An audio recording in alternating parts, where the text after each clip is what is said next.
My name is Rich Kallenberger. I was the Habitat store manager for 13 years, and my wife and I, Nancy, have been volunteering with Habitat for over 20 years. Welcome to Habitat.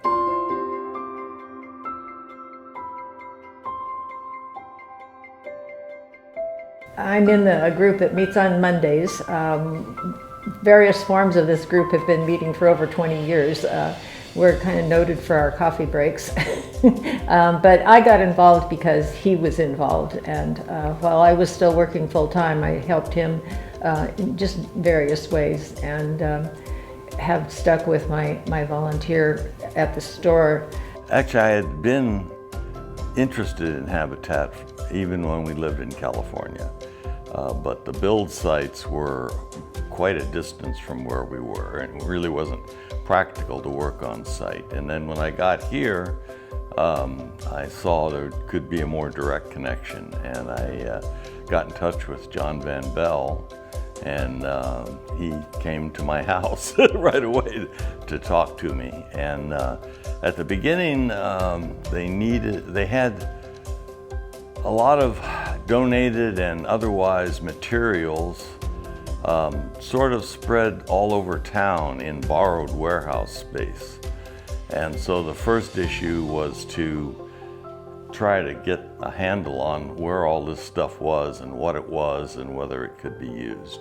I think there's probably no question that probably the best thing that happened was not on a particular occasion, but over a really short period of time, all of the digging and hunting, looking for a suitable large-scale location for the store after it had been in operation for about 4 years,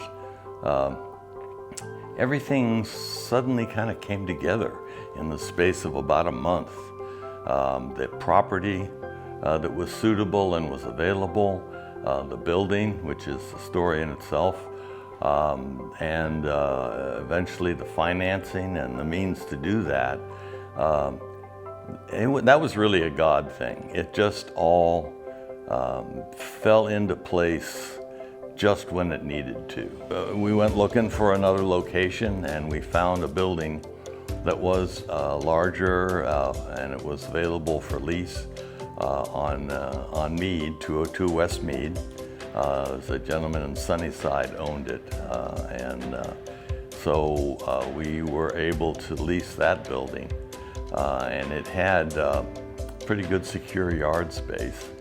But again, this thing just grew, and so after even 2 years there, we could see. So I was looking for something bigger. You know, there's a myth about all the empty warehouses in Yakima. That's not so. I basically wanted the biggest thing I could afford as close to Home Depot as possible. Through a series of amazing coincidences, I saw this property. It was not on the market, and so we had at first difficult search for the owner. Turns out that it was owned by the son of one of our volunteers. and in fact, the circumstances were that it was a partnership. The partnership was breaking up, and they wanted to sell the property. A little known thing about the building of the store is that that's not the first place where that building was built. That building, originally it's 22,000 square feet, was originally on 24th Avenue across from the cemetery. And it was a facility of Irwin Engineering. And Irwin sold the property to Yakima Urology, a medical group. They wanted to build a medical office on the property. And so Mike Nixon, our director then, through some friends and connections, got wind of this. And very suddenly we went over there and we looked at it, and it was really an ideal building. So the building was taken down by licensed contractors, disassembled, and trucked over in 3 semis to the property where it is now, 21 West Mead, I'd like to think that the store, and this is true nationally of the Restore segment of Habitat for Humanity, they actually accomplish a number of things. So one thing is they do divert usable material from the landfill. If you go in that store and look around, essentially everything you see that's for sale was headed for the landfill one way or another.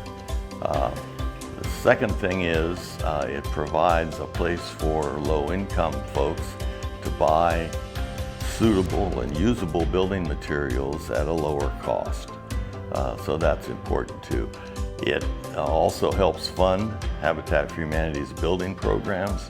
That's important. And another thing that's little recognized is that it provides an opportunity for volunteers who otherwise might not be able to be involved with Habitat.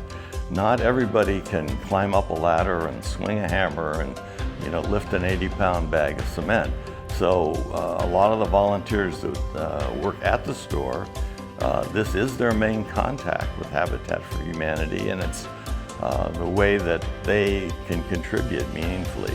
I've been volunteering pretty much all my life in various ways. When our kids were in school, I volunteered at their school,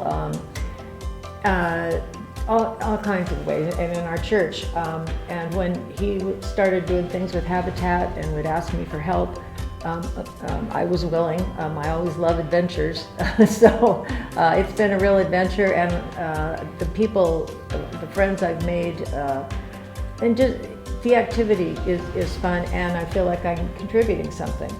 Oddly enough, my first job when I was in high school was at a blind and shade company, and I made a lot of window things, and so I kind of understood the whole the field of that, and so that has become my niche, is working with the blinds and curtains and all that kind of thing. There's so many different kinds of things you could do as a volunteer. You don't need to worry about having any particular skill, and you'll meet some wonderful people. I think that's part of it. And we've also met homeowners that way because they are allowed to do some of their time helping out in the store. So we've gotten to know a lot of the homeowners, and that's been a lot of fun too. You get to meet people from so many different backgrounds and places and hear their story over the years, and so I think that's important as well. I think one of the founding principles of the Habitat store is that I call the three pillars, that the store is supported by three pillars. It's supported by the donors, it's supported by the customers, and it's supported by the volunteers.